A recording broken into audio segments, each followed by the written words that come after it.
கணக்கிட முடியாத ஆண்டுகளுக்கு முன்னே மனிதர்கள் கண்களுக்கு தெரியாத கிரகங்களை எப்படி அறிந்திருந்தார்கள், நவகிரகங்களை எப்படி போற்றினார்கள். ஆனால் அந்த காலத்தில் தொலைநோக்கி டெலஸ்கோப் கண்டுபிடிக்கப்படவே இல்லையே. இது வெறும் பரம்பரை கதையா, இல்லை விஞ்ஞானம் உறுதி செய்யக்கூடிய உண்மையா? இந்த விடைகளை தெரிந்து கொண்ட பிறகு இந்து மதத்தின் ஆழமான அறிவை நீங்கள் புதிதாக பார்க்க போகிறீர்கள். ரிக் வேதம் சால்வது என்ன தெரியுமா?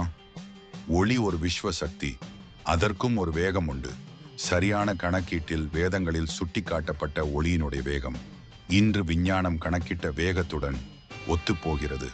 1000 ஆண்டுகளுக்கு முன்பே ரிஷிகள் எந்த கருவியும் இல்லாமல் இதை எப்படி கண்டுபிடித்தார்கள்?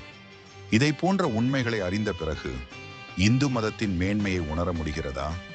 இதை பகிர்ந்து அனைவரும் அறிய செய்யுங்கள். ஓம் நம சிவாய.